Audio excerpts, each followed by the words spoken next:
ഒരു പുസ്തകത്തിന് ഒരു സമൂഹത്തെ മുഴുവൻ തകർച്ചയിൽ നിന്ന് രക്ഷിക്കാനാവുമോ? കേൾക്കുമ്പോൾ അതിശയം തോന്നാമല്ലേ? പക്ഷെ 10-ാം നൂറ്റാണ്ടിൽ അങ്ങനെയൊന്ന് സംഭവിച്ചു. തങ്ങളുടെ നേതാവ് അപ്രത്യക്ഷനായതോടെ ആകെ തകർന്നുപോയ ഒരു ജനത, അവരുടെ വിശ്വാസം തന്നെ ചോദ്യം ചെയ്യപ്പെട്ടു. ആ ഒരു ഘട്ടത്തിലാണ് ഒരൊറ്റ പുസ്തകം അവർക്ക് വഴികാട്ടിയായി മാറുന്നത്, കിതാബ് അൽ ഗൈബ്. ഇന്നും ലക്ഷക്കണക്കിന് ആളുകളുടെ വിശ്വാസത്തെ രൂപപ്പെടുത്തുന്ന ആ പുസ്തകത്തിന്റെ കഥയിലേക്കാണ് നമ്മളിന്ന് പോകുന്നത്. അപ്പോൾ നമുക്ക് നേരെ കാര്യത്തിലേക്ക് കടക്കാം. ആദ്യം ഈ പുസ്തകം എഴുതേണ്ടി വന്ന സാഹചര്യം എന്തായിരുന്നു, ആ വിശ്വാസ പ്രതിസന്ധി എന്താണെന്ന് നോക്കാം. പിന്നെ കിതാബ് അൽ ഗൈബ എങ്ങനെയാണ് അതിനൊരു പരിഹാരമായതെന്ന് നമ്മൾ കാണും. അതിലെ പ്രധാന ആശയങ്ങൾ, ഭാവിയിലേക്കുള്ള പ്രവചനങ്ങൾ, പിന്നെ ഏറ്റവും ഒടുവിൽ 1000 വർഷം കഴിഞ്ഞിട്ടും എന്തുകൊണ്ടാണ് ഈ പുസ്തകം ഇത്രയധികം പ്രാധാന്യത്തോടെ നിലനിൽക്കുന്നതെന്നും നമ്മൾക്ക് മനസ്സിലാക്കാം. അപ്പോൾ നമുക്ക് തുടങ്ങാം. നേരെ 10-ാം നൂറ്റാണ്ടിലേക്ക് ഒന്ന് സങ്കൽപ്പിച്ചു നോക്കൂ. ഒരു വലിയ സമൂഹം, അവരുടെ വഴികാട്ടിയും ആത്മീയ നേതാവുമായ ഇമാം പെട്ടെന്നൊരു ദിവസം അപ്രത്യക്ഷനായി. എങ്ങോട്ട് പോയെന്നോ എന്ത് സംഭവിച്ചെന്നോ ആർക്കും അറിയില്ല. ഇതൊരു സാധാരണ രാഷ്ട്രീയ പ്രതിസന്ധിയല്ലായിരുന്നു, അതിലും വലുതായിരുന്നു. അവരുടെ വിശ്വാസത്തിന്റെ അടിത്തറ തന്നെ ഇളകിപ്പോയ ഒരു ആത്മീയ അടിയന്തരാവസ്ഥ. അപ്പോൾ ആ ചോദ്യം വളരെ പ്രസക്തമാണ്, അല്ലേ? ദൈവം തന്നെ നിയമിച്ച ഒരു നേതാവ് പെട്ടെന്നില്ലാതായാൽ പിന്നെന്തു ചെയ്യും? ഇതായിരുന്നു ഷിയ സമൂഹത്തെ അലട്ടിയ ഏറ്റവും വലിയ ചോദ്യം. അവരുടെ 12ാമത്തെ ഇമാം എവിടെ? ഇനി ആരാണ് അവർക്ക് വഴികാട്ടാനുള്ളത്? ഭാവിയെക്കുറിച്ച് ഒരു എത്തും പിടിയുമില്ലാത്ത അവസ്ഥ. ഈയൊരു അപ്രത്യക്ഷമായ കാലഘട്ടത്തെയാണ് ഗൈബ എന്ന് പറയുന്നത്, അതായത് മറഞ്ഞിരിക്കൽ. ഈ പുസ്തകമെഴുതിയ പണ്ഡിതൻ അൻ-നുഅ്മാനി അന്നത്തെ അവസ്ഥയെക്കുറിച്ച് പറയുന്നത് ഇങ്ങനെയാണ്: ഈയൊരു അനിശ്ചിതത്വം കാരണം ഒരുപാട് പേരുടെ വിശ്വാസം തന്നെ കൈവിട്ടുപോകുന്ന അവസ്ഥ വന്നു. അവർക്ക് കൃത്യമായ ഉത്തരങ്ങൾ വേണമായിരുന്നു, ഒരു ഉറപ്പ്. ഇല്ലെങ്കിൽ തങ്ങളുടെ സമൂഹം തന്നെ ഇല്ലാതായി പോകുമോ എന്ന് അവർ ശരിക്കും ഭയന്നു. അങ്ങനെയാകെ ആശയക്കുഴപ്പവും ഭയവും നിറഞ്ഞുനിന്ന ഒരു സാഹചര്യത്തിലേക്കാണ് ഷെയ്ഖ് അബു അബ്ദുള്ള മുഹമ്മദ് ബിൻ ഇബ്രാഹിം അൻ-നുഅ്മാനി എന്ന പണ്ഡിതന്റെ വരവ്. ചിതറിത്തെറിച്ചു പോകുമായിരുന്ന ഒരു ജനതയെ ഒരുമിപ്പിക്കാൻ അദ്ദേഹം തന്റെ തൂലിക കയ്യിലെടുത്തു. അദ്ദേഹം ചെയ്തത് എന്താണെന്ന് വെച്ചാൽ, പ്രവാചകന്റെയും അതിനു മുൻപുള്ള ഇമാമുമാരുടെയും വാക്കുകളും പ്രവചനങ്ങളും എല്ലാം അദ്ദേഹം ശേഖരിച്ചു, പഠിച്ചു. എന്നിട്ട് അതെല്ലാം ഒന്നിച്ചു ചേർത്തുവെച്ച് ഒരു കാര്യം അദ്ദേഹം അസന്നിഗ്ധമായി തെളിയിച്ചു: ഈ തിരോധാനം, അതായത് ഇമാമിന്റെ അപ്രത്യക്ഷനാകൽ, അതൊരു ആകസ്മിക സംഭവമോ ദുരന്തമോ അല്ല, മറിച്ച് പണ്ടേ പ്രവചിക്കപ്പെട്ട ഒരു ദൈവിക പദ്ധതിയുടെ ഭാഗം മാത്രമാണ്.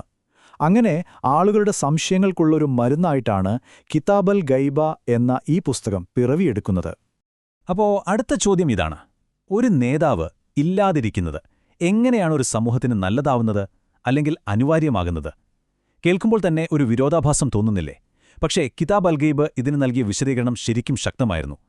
എന്തൊക്കെയായിരുന്നു ആ പുസ്തകത്തിലെ പ്രധാന വാദങ്ങളെന്ന് നമുക്കൊന്ന് നോക്കാം. ഈ പുസ്തകം പറയുന്ന ഏറ്റവും പ്രധാനപ്പെട്ട ഒരു കാര്യം, ഈ തിരോധാനമെന്ന് പറയുന്നത് ഒറ്റയടിക്ക് സംഭവിച്ച ഒന്നല്ല എന്നുള്ളതാണ്. ഇതിന് വ്യക്തമായ 2 ഘട്ടങ്ങളുണ്ടായിരുന്നു. അതിലെ ആദ്യത്തെ ഘട്ടത്തെ ചെറിയ തിരോധാനം എന്നു പറയാം. ആ സമയത്ത് ഇമാം പൂർണ്ണമായും അപ്രത്യക്ഷനായിരുന്നില്ല. അദ്ദേഹം നിയമിച്ച ചില പ്രത്യേക പ്രതിനിധികൾ വഴി സമൂഹവുമായി ആശയവിനിമയം നടത്തിയിരുന്നു. പക്ഷേ അതിനുശേഷം വന്ന 2ാമത്തെ ഘട്ടം, അഥവാ പ്രധാന തിരോധാനം, അങ്ങനെയല്ല. അവിടെ പ്രതിനിധികളില്ല, നേരിട്ടുള്ള ആശയവിനിമയമില്ല. ഇതൊരു പരീക്ഷണ കാലഘട്ടമാണ്. വിശ്വാസികളെ അരിച്ചെടുക്കാനുള്ള, അവരുടെ വിശ്വാസത്തിന്റെ ആഴമളക്കാനുള്ള ഒരു ദൈവിക പരീക്ഷണം. അപ്പോൾ ഈ തിരോധാനം എന്തിനായിരുന്നു എന്ന് ശരിക്കും മനസ്സിലാക്കണമെങ്കിൽ നമ്മൾ ഹുജ്ജ എന്ന ഒരു വാക്ക് പഠിക്കണം. എന്താണ് ഈ ഹുജ്ജ? അറബിയിൽ തെളിവ് അല്ലെങ്കിൽ അധികാരി എന്നൊക്കെയാണ് അർത്ഥം. ഈ പുസ്തകത്തിന്റെ കാതലായ ആശയം ഇതാണ്. അതനുസരിച്ച് ഈ ഭൂമിയിൽ ഒരിക്കലും ഒരു ഹുജ്ജ ഇല്ലാതെയാവില്ല. അതായത് ദൈവത്തിന്റെ ഒരു പ്രതിനിധി, ഒരു തെളിവ് എപ്പോഴും ഇവിടെയുണ്ടാകും. ചിലപ്പോൾ അദ്ദേഹം എല്ലാവർക്കും കാണുന്ന രീതിയിലായിരിക്കും, മറ്റ് ചിലപ്പോൾ അദ്ദേഹം ആളുകളുടെ കണ്ണിൽ നിന്ന് മറഞ്ഞിരിക്കുന്ന ആളായിരിക്കും. അപ്പോൾ ഇമാമിന്റെ തിരോധാനം എന്ന് പറയുന്നത് അദ്ദേഹം നമ്മളെ ഉപേക്ഷിച്ചു പോയതല്ല, മറിച്ച് അദ്ദേഹത്തിന്റെ അസാന്നിധ്യത്തിലും നമ്മൾ വിശ്വാസത്തിൽ ഉറച്ചു നിൽക്കുമോ എന്നുള്ള ഒരു പരീക്ഷണമാണ്. ശരി, അപ്പോൾ ഈ പുസ്തകം പഴയ കാര്യങ്ങൾ വിശദീകരിക്കുക മാത്രമല്ല ചെയ്യുന്നത്, അത് ഭാവിയിലേക്കും വിരൽ ചൂണ്ടുന്നുണ്ട്. ഇമാം തിരികെ വരുന്നതിന് തൊട്ടുമുൻപ് ഈ ലോകത്ത് എന്തെല്ലാം അടയാളങ്ങൾ പ്രത്യക്ഷപ്പെടും എന്നും കിതാബ് അൽ ഗൈബ കൃത്യമായി പറയുന്നുണ്ട്. ഇത് വളരെ ഇൻട്രസ്റ്റിംഗ് ആണ്. അപ്പോൾ എന്തൊക്കെയാണ് ആ അടയാളങ്ങൾ? കേട്ടോളൂ. ലോകത്തുള്ള എല്ലാ മനുഷ്യർക്കും ഒരുപോലെ കേൾക്കാൻ കഴിയുന്ന ഒരു വിളി ആകാശത്തുനിന്ന് വരും. അസ്സുഫ്യാനി എന്ന പേരുള്ള ഒരു വ്യക്തിയുടെ രംഗപ്രവേശനം ഉണ്ടാകും. ആകാശത്ത് ഒരു ചുവന്ന നക്ഷത്രം പോലെയുള്ള ചില അടയാളങ്ങൾ കാണും. പിന്നെ ലോകം മുഴുവൻ വലിയ ഭയത്തിലും കലാപങ്ങളിലും അഭിപ്രായ വ്യത്യാസങ്ങളിലും മുങ്ങിത്താഴും. ഇതൊക്കെയാണ് ആ പുസ്തകം പറയുന്ന ചില സൂചനകൾ. അപ്പോൾ ഇങ്ങനെ ചരിത്രത്തിന് വിശദീകരണവും ഭാവിയിലേക്ക് പ്രവചനങ്ങളും നൽകിയ ഈ പുസ്തകം എങ്ങനെയാണ് ഷിയാ വിശ്വാസത്തിലെ ഒരു അടിസ്ഥാന ശിലയായി മാറിയത് എന്ന് നോക്കാം. നമ്മൾ ഓർക്കേണ്ട ഒരു കാര്യമുണ്ട്. ഈ പുസ്തകം എഴുതുന്നത് പ്രശ്നങ്ങളെല്ലാം കഴിഞ്ഞ് 100 കണക്കിന് വർഷങ്ങൾക്ക് ശേഷമുള്ള ഒരു തിരിഞ്ഞുനോട്ടമല്ല. ഹിജ്റ 342 അതായത് ആ പ്രതിസന്ധി ഏറ്റവും രൂക്ഷമായി നിന്ന സമയത്ത് തന്നെയാണ് അൻ-നൊമാനി ഇത് എഴുതുന്നത്. അതുകൊണ്ട് തന്നെ ഇതൊരു ചരിത്ര പുസ്തകമല്ല, മറിച്ച് ആ കാലഘട്ടത്തിലെ ഒരു അടിയന്തര ഇടപെടലായിരുന്നു. അതിന്റെ യഥാർത്ഥ പാരമ്പര്യം എന്താണെന്ന് വെച്ചാൽ അത് ആളുകളുടെ സംശയത്തിനു പകരം ഒരു ദൈവശാസ്ത്രപരമായ ചട്ടക്കൂട് നൽകി, ഭയത്തിനു പകരം പ്രത്യാശ നൽകി.